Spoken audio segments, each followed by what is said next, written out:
I'm so happy you're actually our first guest on the Westport Pod, So excited. which is appropriate because you and I came up in the media industry together, and we've had to pivot as technology has pivoted, right? As it's like changed and evolved. Yeah, it's changed dramatically. It's crazy to think, right? Right. So walk me back. Where did you start your career? Like, where were you? What were you doing? I started my career here in Connecticut at my hometown station, Channel 8, the ABC affiliate in New Haven, covering all of Connecticut, but the station is actually based in New Haven. And it's crazy to think back to that time because no one had cell phones, literally. Everyone in the newsroom smoked cigarettes, literally. And that's where I started. That's where I learned, so much about the industry, so much about television. I had done internships prior to that, which actually helped me land the job. I had internships that were great in television in Washington, D.C., 2 different internships. One of them was working for Sam Donaldson, who, by the way, I love that man, but he used to drink before he would go on TV. So, and he would take the interns with him to go have drinks, and then he'd go live on ABC News. And so that's the kind of training that I was used to. Right. And so now it's just crazy to think about, starting in New Haven. I had a great setup there. I was super young. They gave me my own show to start. I launched Good Morning Connecticut, which was the first local morning show in Connecticut. I launched that at age 23 by myself, just to think about these things. I was super young. They put me in charge. I was in charge of the entire TV station overnight because I worked the overnight shift.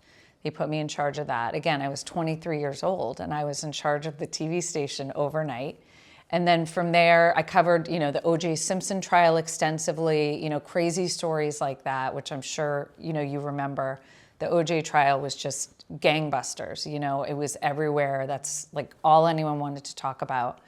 But after I was in Connecticut, then I moved on to Boston. Had a great job there at the NBC station in Boston. I won an Emmy there. I covered a lot of elections up there because we covered, when you're in Boston, you're covering the New Hampshire primary, for example, and the New Hampshire primary and all the presidential elections is a huge deal. So then I got to cover all this election stuff, and that really piqued my interest in politics. And then after Boston, the 9/11 attacks happened, and that really shaped a lot of us in the industry, profoundly. And so then I moved to New York, and that's where my journey started with the national cable news channels, which is when I used to work with you at Fox. But I worked at MSNBC and then Fox. When I was at MSNBC, I was on television. I was an on-air political reporter covering the presidential campaign, the 2004 election. So that was something I'd never done before. I'd always been behind the scenes, but then they put me in front of the camera and off I went.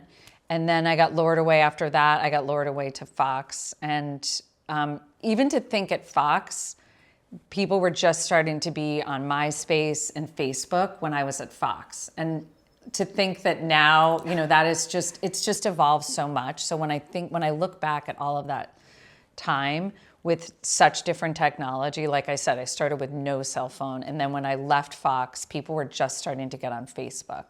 So it's just crazy to think that now where things are, it's changed so much.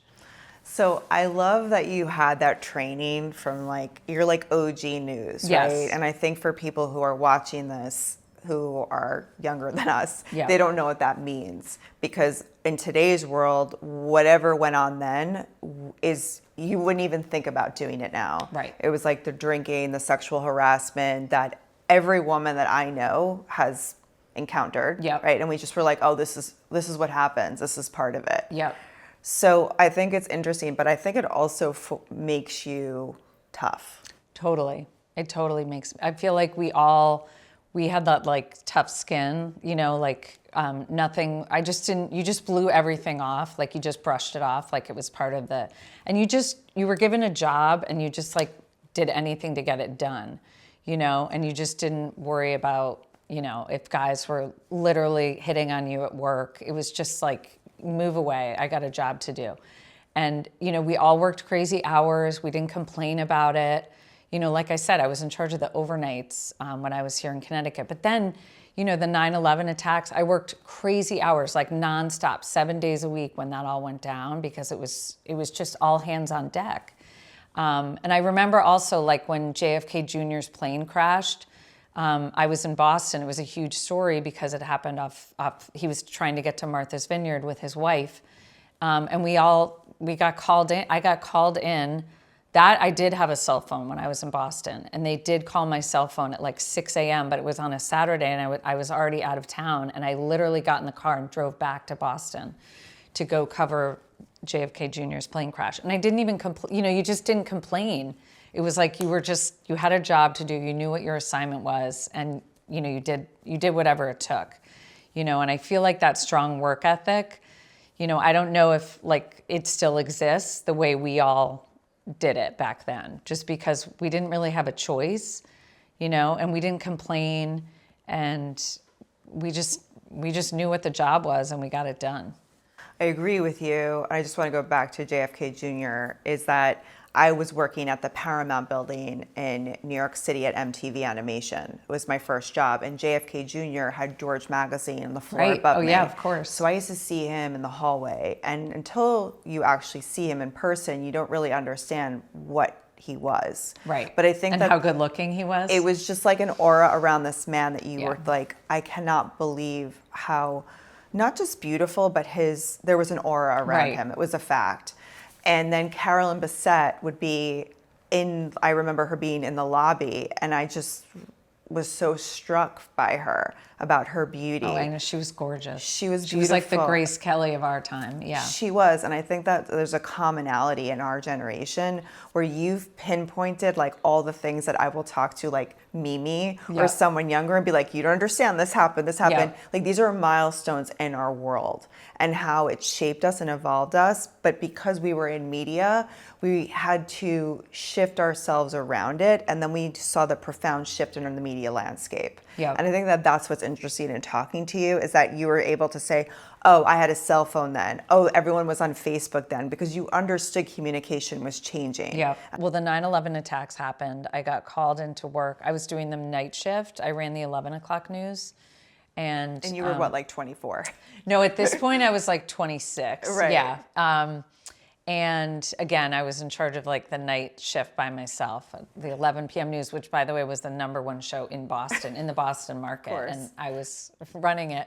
But I got a call at like 8 in the morning to my apartment in Boston. And my boyfriend at the time, who's now my husband, worked across the street. So the person who called my phone and left it on my answering machine, and I heard the answering machine go off, but I didn't answer the phone. But the message was like, have you heard from Jeff? This is the newsroom calling, and have you heard from your boyfriend?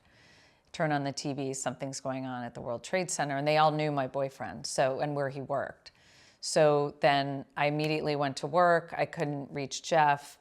But that whole day, like the 9/11 attacks, like shaped all of us, So from there, Jeff and I decided we wanted to be together. So actually the 9/11 attacks was like part of our love story. We realized, because I couldn't reach him all day and we were both freaking out that something had happened.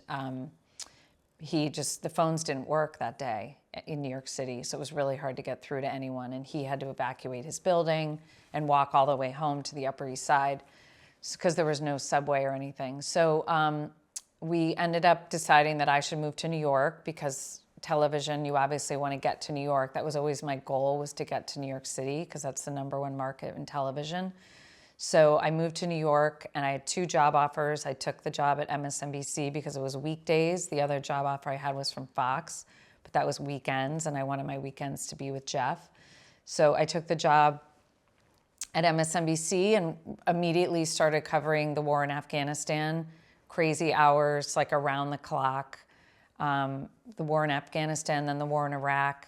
But like crazy things were happening then with technology. Like when I was at MSNBC, it was a big deal when I finally got a BlackBerry. Like no one had BlackBerries. And that was a big thing. Just how the technology had changed. We were all using pagers, like beepers. And some people now are like, wait, why did you have a beeper? Wasn't that for drug dealers? And I was like, no, that's like how they communicated with us, was a beeper. Right. So that's how they would get news to you, they needed you in at a different shift or whatever it was through a beeper. So then when I finally got a BlackBerry, I felt like I'd hit the lottery. It was such a big deal. And they only gave it to me the only reason I got it was because I had gotten that job, the on-air job at MSNBC to cover the election. And Tim Russert, who was amazing, rest in peace, Tim, but he really fought for me to get a BlackBerry because he knew that I was going to be traveling the country with President Bush and the campaign team. And he said, Nina really needs a BlackBerry. But it was like a big deal to get one. And he had to fight for me to get it. So it's kind of crazy to think. Isn't that crazy? Like, first of all the names you're throwing out. And again, not sure like the age group of people who are listening to this, but Tim Russert, legend, right? Yeah. Shaped so much of what we see now in media, right? He started Meet the Press. Meet the Press. Yep. And here you are traveling with President Obama, and the fact President Bush, but the fact that you had to like beg for a BlackBerry because people didn't know that was the future. Right. And I was like, this beeper isn't going to work anymore. I need the BlackBerry. Yeah. But it was a big deal. Not everyone had one yet. And I guess it was, I don't know if it was like expensive or what, but they only had a certain amount of BlackBerries to give out. And so it was like a special thing. It's crazy to think. Did you like being on air? I did like it. Like I learned a lot. Like right away when I got the job, they assigned me to go spend a day with Katie Couric's makeup woman and hairdresser, and I got access to her wardrobe consultant. So they taught me a lot about like quick makeup, quick hair, especially when you're on the road. So, I mean, I learned a lot, but I think the hardest thing was there were a lot of days where I would break news on air of something that was really exciting for me at the time. I'd have a source that would tell me something, and I would get a call from my boss at MSNBC saying that something was wrong with my hair, or I wasn't wearing, they couldn't, I needed more lipstick, or the color that I was wearing was washing me out. And I kept pushing back, like, did you hear what I reported? I had a really good scoop, and they were like, no, I was watching, but the sound was down in my office. I had you on mute. So that was sort of an interesting, time for me, just because I'd never been, I'd never really had to worry about what I looked like until that job. So, but I did learn a lot, and I had an incredible, time. I covered, I interviewed Jeb Bush all the time. Karl Rove, I actually invited President Bush to my wedding shortly after that, after the election. I got married, and I had such good relationships with everyone, just because that's sort of my personality, is I get along with everyone. I'm a people person, and I gave them very fair coverage because I was taught about both sides of the story, and that is changed obviously now as well with the media, but I always gave them fair coverage. It was always balanced with the other side as well, but they appreciated that I was always really fair with them. So I did invite President Bush to my wedding, and he did not attend, but that was my next question. He sent a very nice, very thoughtful congratulatory letter, which is framed now in my house. Very thoughtful. What did Katie Couric's people teach you about hair and wardrobe? They taught me about like my colors, like what colors were good. Also, when you're not used to being on television, like you don't realize this, and you and I know this from being producers, but things like wearing stripes or like flowers or whatever may not necessarily always look the best on television. So they taught me about which colors to wear that were good for me. For me, it was like a lot of hot pink, but it was solid. They were like, if you're gonna wear hot pink, it has to be like a hot pink sweater, hot pink shirt. Purple also they said was good for me, and then like blues because of my eyes. So, just to have someone like tell you that was really good for me, just for knowledge. And then also just about quick makeup. They were like, if you only have 5 minutes to get ready, because a lot of times when you're out in the field, you don't necessarily have a lot of time. You don't have a hair and makeup person, you don't really have a lot of time. But they were like, do quick on the eyes, like definitely the mascara because it makes your eyes pop, and then you have to have some lip. So I'd have to have some sort of like a bold lip that would show up. Not necessarily bright red, but just enough that it would show up on the air, because otherwise, your whole face can look washed out. And then, her golden rule with the hair was like just to make sure that I had brushed my hair. That was like huge. She was like, if you have no time, your hair has to be brushed. Otherwise, you will get calls from the bosses saying like your hair is messy. So I would try to like do my hair as best in the morning before I went out for the day in the field to do my stuff, just so at least it was kind of ready. And then I would just do a quick brush. And I had shorter hair then, which also really helped, just because the long hair is like more maintenance, especially when you're out in the field. But they were really good to me because I was so young and so naive. And they all were like, you've got this. You know, the hair and makeup people are always like the biggest cheerleaders. You know, they're so helpful and they calm you down. So I always liked them a lot. They were always really good to me.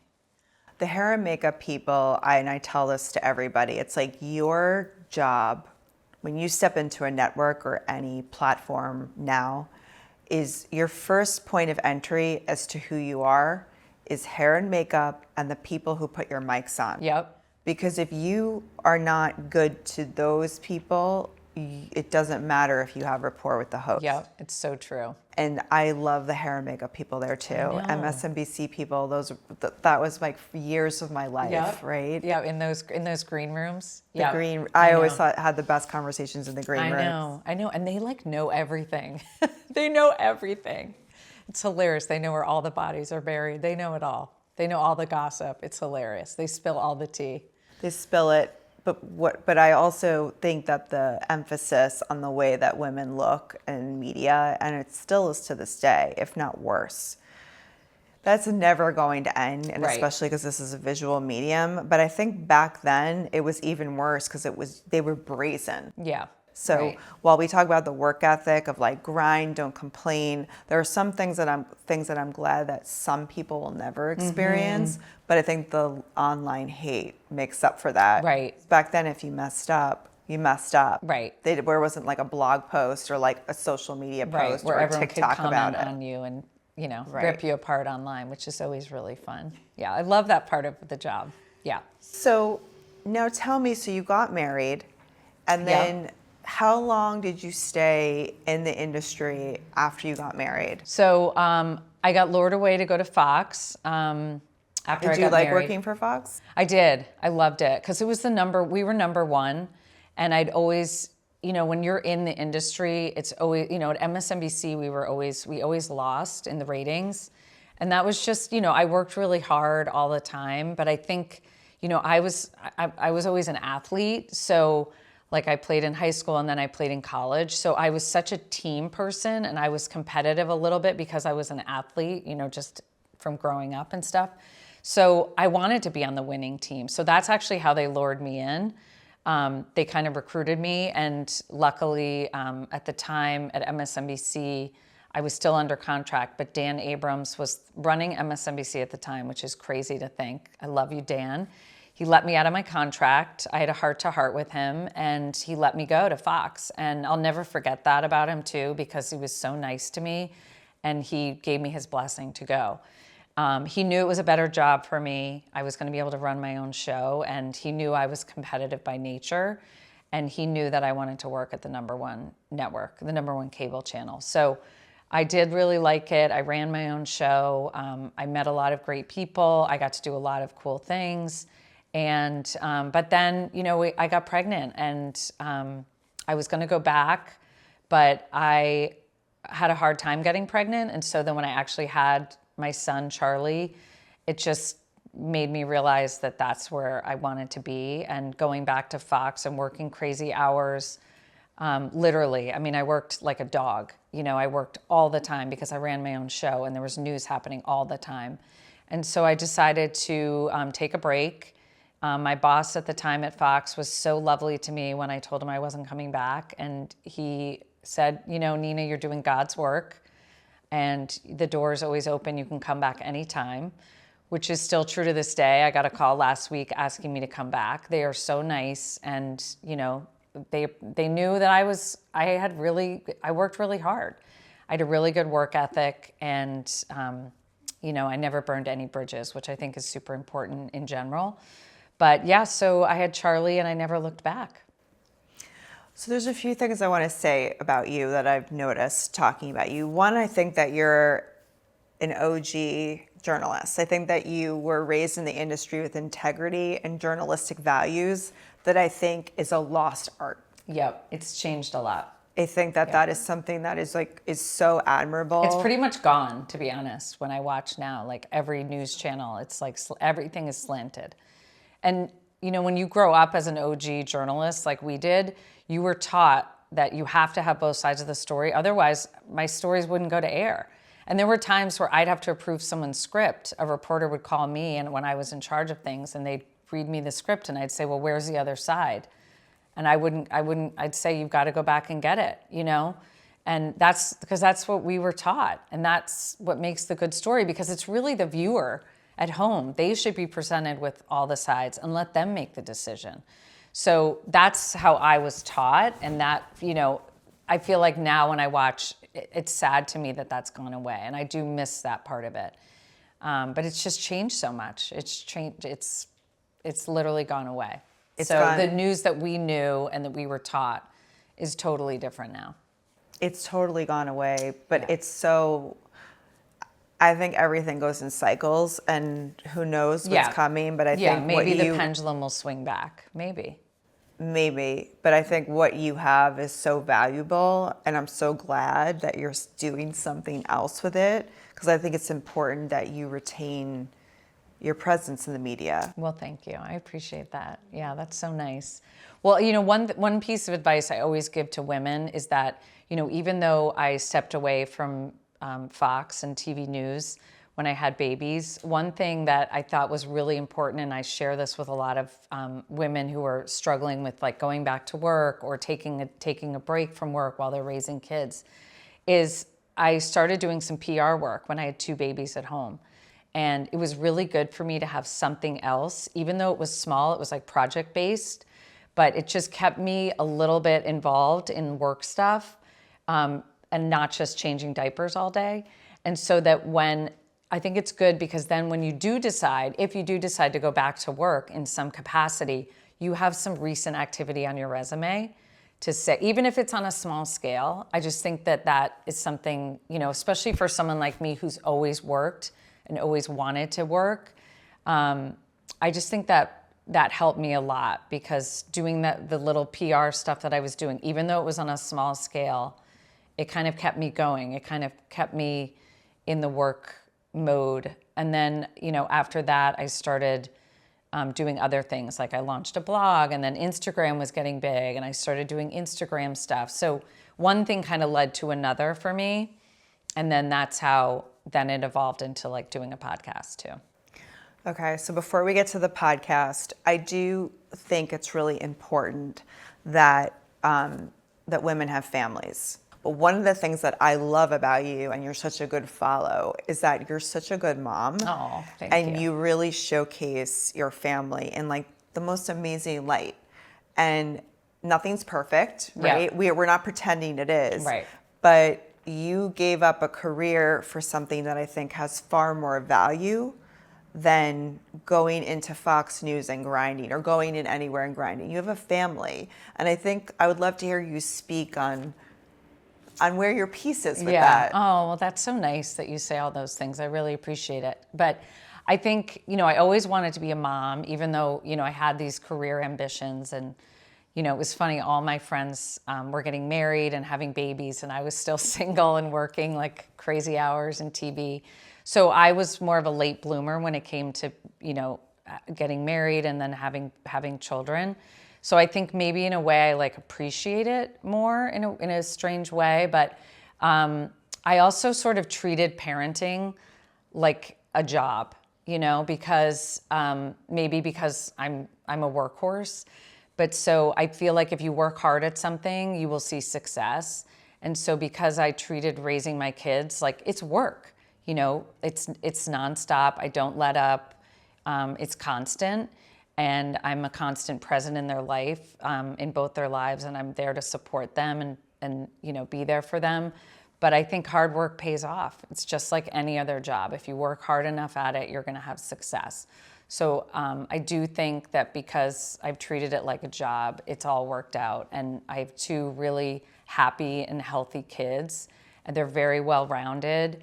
And that was always my goal, was to like raise good humans. I think that that's something that has always like been in me. and not to say like I had a great childhood too, but I always wanted them to have something more. I wanted something better for them, because you and I were raised in the 80s. It was so different. My parents weren't really around. And that was just a different time. But now I just want to be there for them, and I want them to know that, there's someone there that is loving on them all the time. At the end of the day, they just want to feel loved and supported. And so that's my job.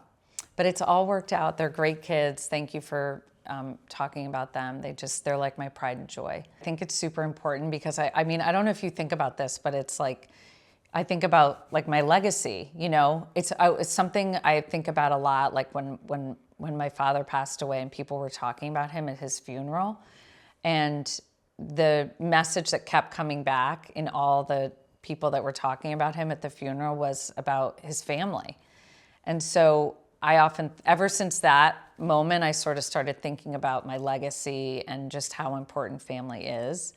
And I think just family has always been super important to me, but I do agree with you. I feel like now more than ever, it is hard. I get that, but I also think that, you can do it all. You can still have the great job, but then you also can get married and have kids, and now there's a lot more jobs, a lot more opportunities out there that you can do remote, and people are way more, like when I was trying to get a part-time job with babies, people weren't used to like the work from home model, and now I feel like everyone's a little bit more flexible. No one in TV was ever working from home, ever. There was like one booker maybe that would work from home sometimes because they were the ones making phone calls and stuff. But for the most part, that was like strange to be working from home. Something was wrong if you were working from home.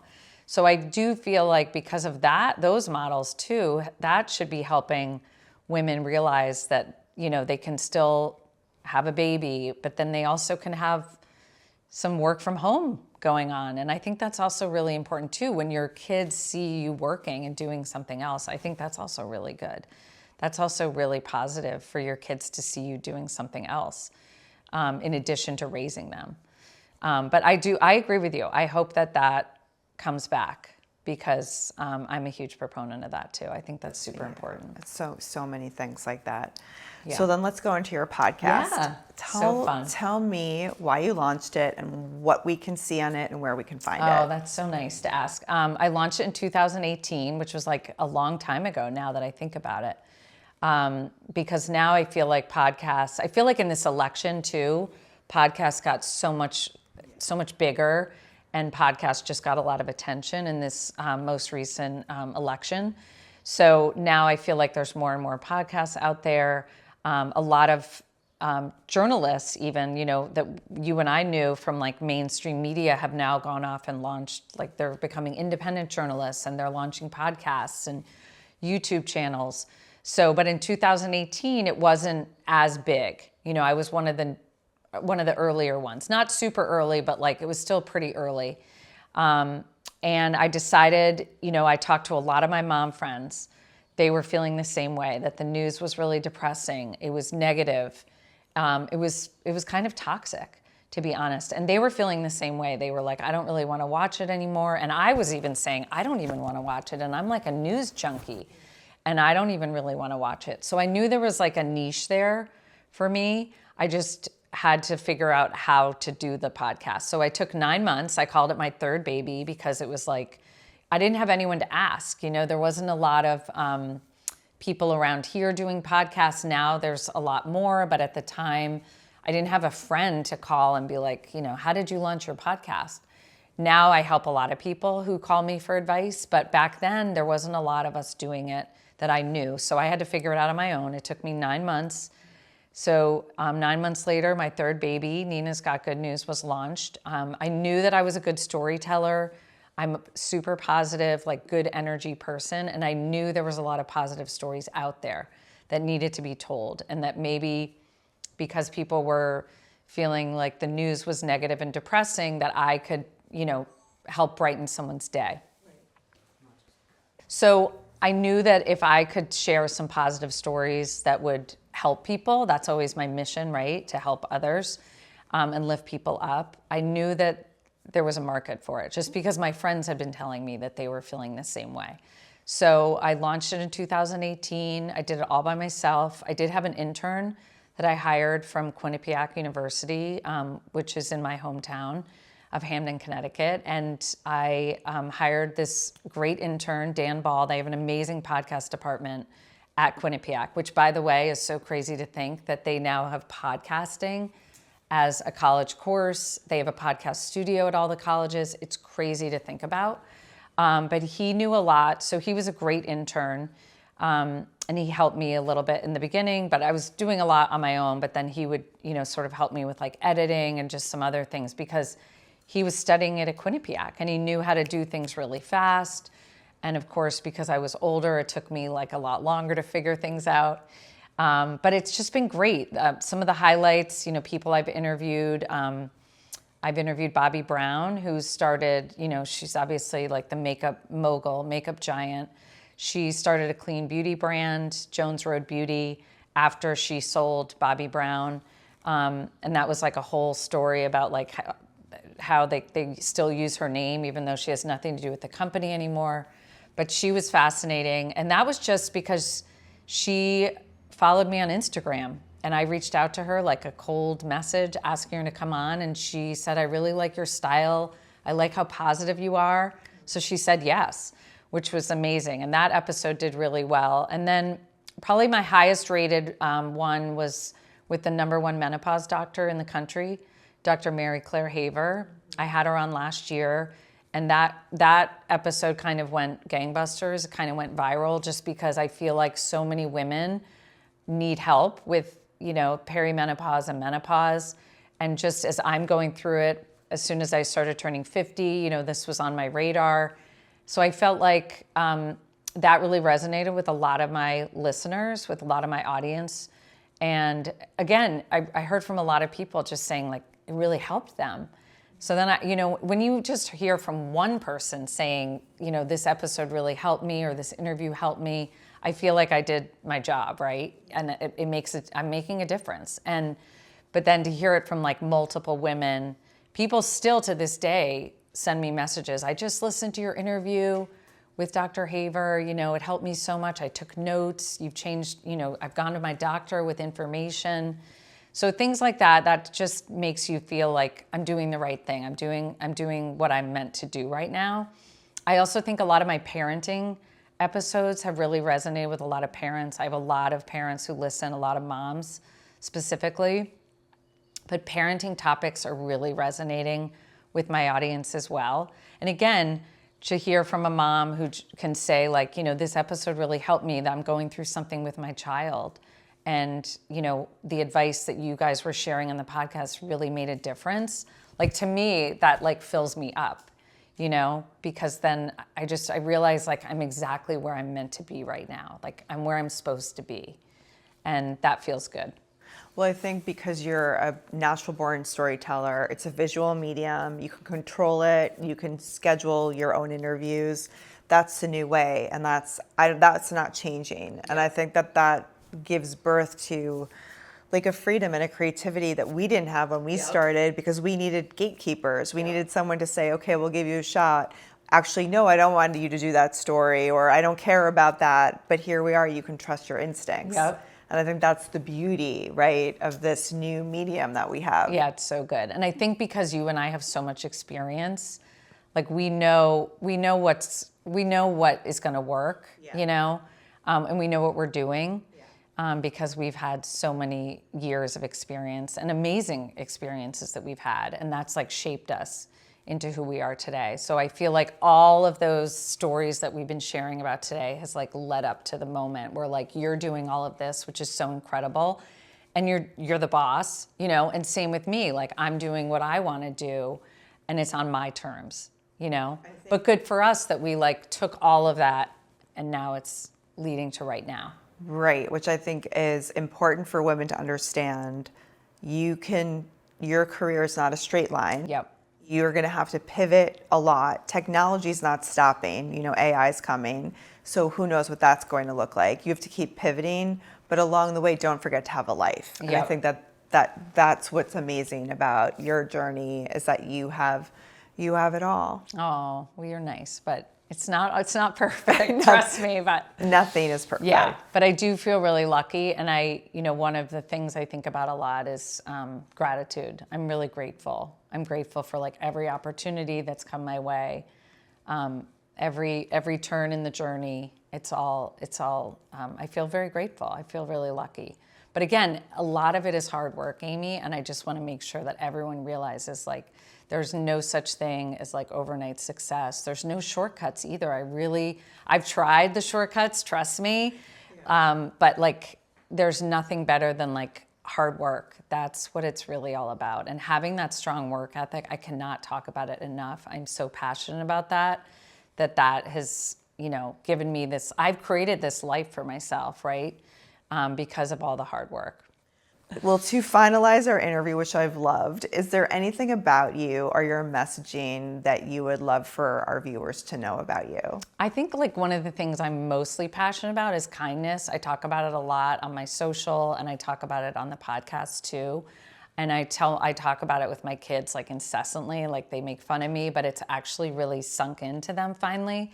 Now that they're teenagers, is just kindness over everything. And I tell them all the time that you can be successful at anything in life if you are kind. No matter what it is, kindness over everything. And just letting that like really sink in, and thinking about our conversation today about like not burning any bridges. I was always good to people, whether they worked for me or whether I worked for that person. I was always kind, and because of that, I feel like it's all led to where I am today. And again, it's the same with the podcast. Just putting out that message of kindness and positivity, I think is just super important. In a world where things are crazy out there right now for all of us, just kindness is where it's at. It always wins the day. It really does. And no one will ever say anything about anyone who, if you're kind to someone, they will never have anything bad to say about you. They remember how you make them feel, right? They may not remember what you said to them, but they remember how you made them feel. So I think that's super important, and I just wish that more and more people, especially parents, would really, really, really get the message about kindness and how to raise kind humans. I think raising the next generation and making sure that kindness is at the forefront of everything you do is so important for the kids.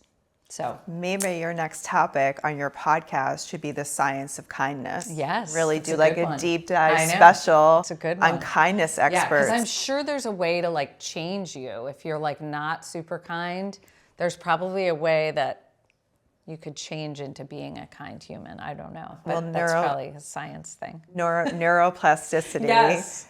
Like you should have some experts on it. I know. That's a good idea. Here we are producing. Yeah, I know. Always thinking about the next episode. Yes. Yeah. This was lovely. Thank you so much. Yeah, thanks for having me. It. Yeah, I really appreciate it. It was so good to chat.